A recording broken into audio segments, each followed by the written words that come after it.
intimidating it a sell technique or a way to take leverage to put you at a higher level before getting to a negotiation, or just to put you at a higher standard than the person in front of you. But that person could be your coworker, could be your friend, your family member, or your business partner. Let's talk about this.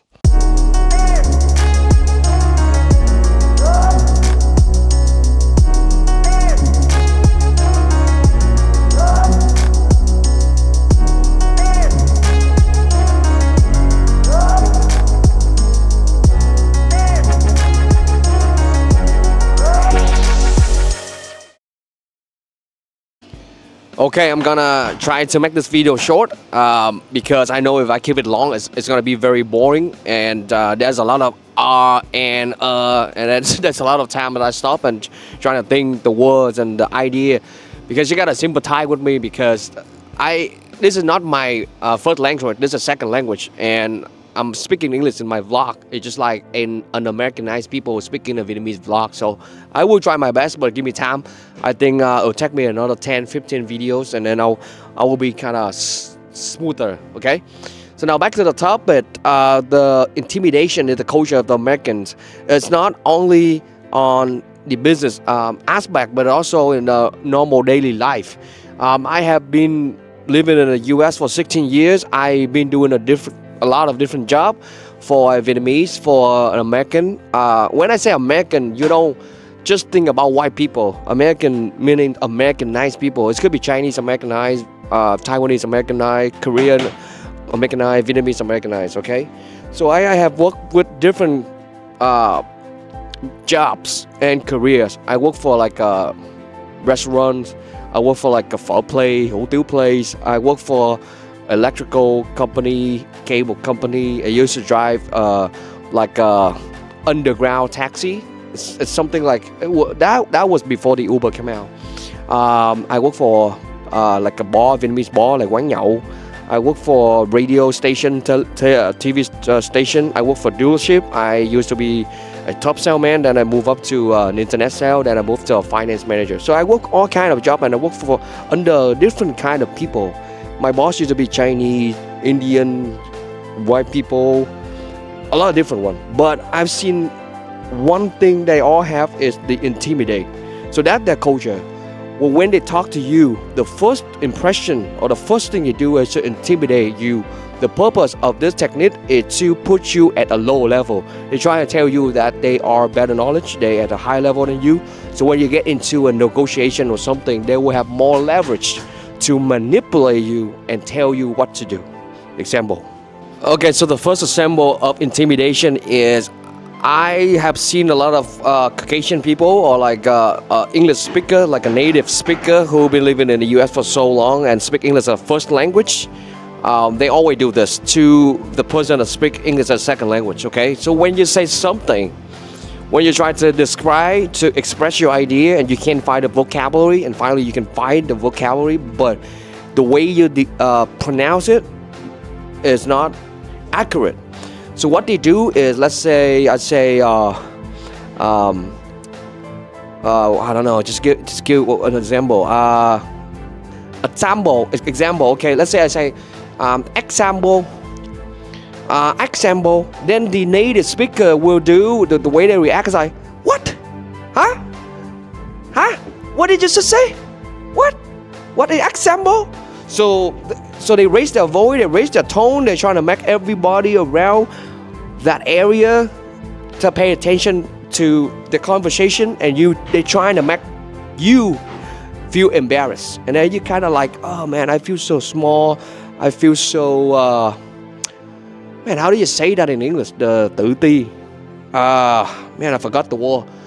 Sell something, man, I forgot the word. But you feel not confident. You don't feel confident, okay? You feel uncomfortable. So then later on in that same conversation or that same negotiation, they will try to manipulate you and trying to take advantage of you, because now you feel they at a higher level. So my advice to you in that case is say F you, okay? F you, okay? If you don't understand me, then we there's nothing to do. They don't do business, okay? I remember when I was working at the dealership, right? So I was a finance manager, but I would say I was the one that speak English the worst. I almost didn't speak any English. Uh, yeah, because well, the finance manager in dealership, you only need to do good math, deal with good, deal with the bank well, deal with the underwriter well.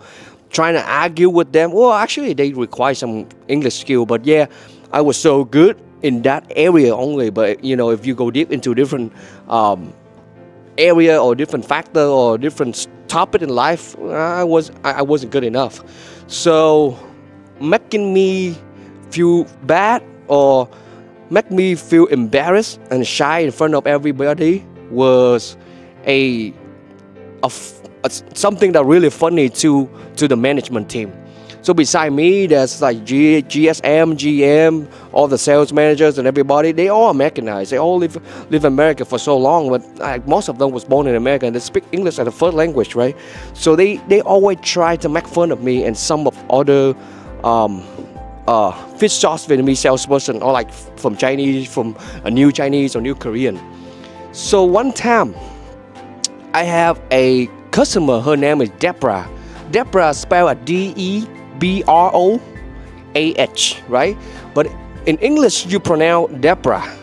But the first time I see the word Deborah, I pronounce it Deborah because that's an O, but I didn't know that that's a silent O. So it's not Deborah. I used the pager because a finance manager can have a pager, and I say, hey, please bring Deborah into the finance room. And then they laugh. They laugh right in front of the showroom, and they make fun of me. They say, what is Deborah? You know, that's their hobby. That's their hobby and their habit too. They're trying to make fun of you, to intimidate you. From now on, I am at a lower level compared to the rest of the management team. So they can do whatever they want. They can kind of king my deal. They can talk shit about me. There's a lot of things. That is another way to intimidate you, to put you in a lower level and take advantage. Now, a second example is one time all the manager gathered together at the manager room. And then if you know the word chaos, right? Chaos, spelled C-H-A-O-S. In Italian, it's chaos, right? Chaos. But chaos is meaning like weird or something. But not too many Vietnamese know how to pronounce this, okay? If you're not at an advanced English skill. So when I was outside the room, I already see them trying to look at me and say, hey, call Tang and see if Tang know how to pronounce. And if not, then we're gonna make fun of him. So they did everything on purpose. They said, hey Tang, can you pronounce this word for me? But luckily, because I see this word before already, I say chaos. They still laugh though. Oh, and then that's like, oh, he knows. So that's, well, he probably just want to make a joke, right? They probably just want to make a joke with me. But I think that's the disrespectful way to make joke, to make fun. So I think that is one of the way to intimidate you. It's not, sometimes it's not purposely do that, but unpurposely do that too in your life. So people around you would always try to intimidate you. That's an example that I have experienced for myself. The second way to intimidate you is to threaten you. Well, this is something that the Vietnamese need to pay attention, because I know the culture of Vietnamese is the big thing trying to make it small thing, the small thing trying to make it nothing. Chuyện lớn hóa nhỏ, chuyện nhỏ hóa không. You don't want to get into any conflict, argument, or trying to, you hate the feeling that you know someone hate you or you have to hate them, right? So the Vietnamese always kind of meditate each other, trying to make everything smooth, everything kind of, they always trying to be nice. Oh yeah, don't worry, let's get it done, I'll take care of that. But that's not the culture of Americans or Americanized. If they see you step back one step, they will go forward 2 steps. The culture of Americanized is if you fight back, they respect you. So hey, what's up, man? Then you go, hey, you want to fight? Fight me. Then that's their culture. If you fight back, they respect you. If you step back, they will step forward. So usually they always threaten you. So one time, I bought a house for my dad, right? And then my dad was doing a remodel in his home, but then we didn't order a big trash yard, like a big what is it called? Like a container, a big trash container. We just put all the trash in front of the house, and then we're just waiting until we get done, and then we throw everything at once. And then the neighbor across the street called the city and reported my dad, and we got fined for like $700 or something. So that same day, we throw all away the trash. They give us 1 week, but yeah, I just want to get it done. We throw all the trash, we pay the fine, and then my dad's like, nah, don't worry, just let get it done. But he keep reported everything. We did the house with permit, and then they call us. They say we did construction without permit, and then they come down again. And even the inspector say, what the hell is wrong with this guy? So finally, I told my dad about the culture of the American. If you step back, they will step forward. You have to fight back. So I took my dad and my brothers over there and talked to them, and say, hey man, I know you have an illegal, unpermitted ADU in the back. I can see from the Google Earth. If you keep doing that, you know what I'm gonna do. So that's exactly what the American will do. I mean, if you deal with the American at a higher level, like at executive level or like business partner, they don't do like that. They don't go against you, or they don't threaten you. But during the conversation, during the communicating, they will give you a lot of hints.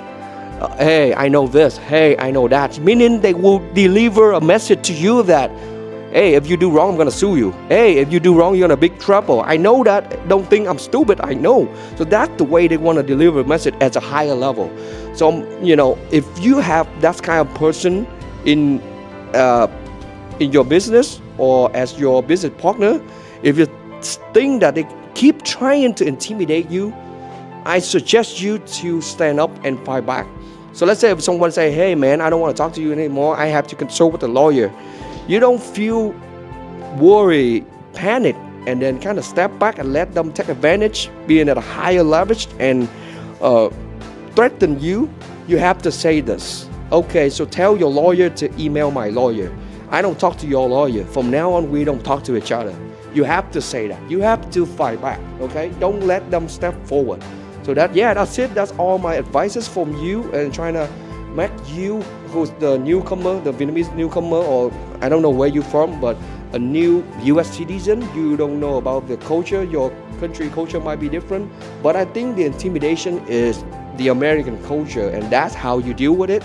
And that is one of the sales techniques too. You're gonna see this technique a lot in sales, okay? But I will call this rule sales. Sale mất dạy. You only see this in some kind of business like car dealership. It's one of them, okay? Okay, so again, thank you very much for watching video. If you find this content is amazing and helpful, please click that like button, click the subscribe button, and also click on the bell so they will notify you every time I have a new video. Thank you very much. My name is Tang, and have a good day. Bye. Okay, so I just got intimidated by a listing agent a few days ago. So this is the story. My client went to the open house. They liked the house, and they tell me, "Hey, Tang, let's put an offer for $185, $1,850,000." So as usual, I pick up the phone and I call the listing agent and ask to kind of fish him to see if that price is good. And I was like, oh, hey man, I was gonna write an offer for $185. What do you think? And the guy like, nah, it's okay. I have a lot of offer, and I'm in a counter situation. Blah blah blah. It's already over 1.8. I think you're gonna have a chance, but wait, okay? And I asked, hey man, I never went to the house. Only my client. I want to go to the house to kind of see it. And he's like, no man, there's tenant inside the house. I can't do that unless I have an offer tonight. If I see an offer, I'll let you guys in. So we put an offer for $183, and then I put a 2-day inspection contingency. So contingency is a condition for you to back out of the deal without losing the deposit, right? So I have to do that because I never see the house, and I can't trust my client construction knowledge. You know, they probably don't know anything. They just think that it's $185, but there's probably a lot of things to fix. So yeah, the next day I sent it up for $183. The next day he make an appointment for me. We came in, and then I already see he's trying to do the intimidation game. He don't look at me. He was like so cold. Like, I don't need to sell you a house. That's okay. I understand. That's like a sales technique. I'm a sell too, right? And then when I go home, I told him like, hey man, so we're gonna change the price. And I didn't even say anything. The price, the final price, $1,805. I didn't even say anything, and I didn't even open my mouth yet. I just want to tell him that the cabinet is old, we need an upgrade. The countertop is not even granite. It's like formica or something. And then there's a lot of things need to fix, so we asked for 30,000, right? And then I didn't even say anything. Hey man, I'm gonna there's a lot of things need to fix. So and then he like he mad. He's trying to intimidate me right away. He raised his voice, he raised his tone, and say like, if your client don't want to buy this goddamn house, then why didn't you tell me at the beginning? Why you make me work so hard for the whole day? So that's the sales technique. They try to intimidate me, make me scared, and then I can follow him. He manipulate me exactly what he want to do, right? And then he keeps, and I no, I'm sorry, man, because well, as usual, we're Vietnamese. We try to be nice. Big thing make small thing make nothing, right? So I say, I'm sorry, man. I didn't go to the open house, but you know, when I view the house, I see something, and he's like, I don't care. I don't care. That's your problem. Why don't you keep this? Why don't you keep the original price? And he keep cursing me on the phone. That make me pissed. Now, no more business. I don't even want to buy the house, right? So in this case, right, at a business level, you don't want to yell back at him. I just say, hey man, what did I do wrong? I sent an offer with 2-day inspection contingency. You didn't even sign the contract. And even if you sign the contract, I still have 2-day inspection contingency. So what's your problem now? I feel insulted and you acting unprofessionally right now. I'm gonna have my broker talk to you. So when I say that, the guy like, ah man, don't mess with this guy. The guy already understand. I'm not easy to let it go. So they're like, oh man, if you want to talk tomorrow. So he hang up the phone and he still present the offer the next day. And then the final price is 50,000 less than what we were supposed to do with 1A05. And he even texted me, said thank you for your offer. So he changed. So my point is the intimidation culture of American is when you step back, they will step forward. When they step forward, you need to fight back.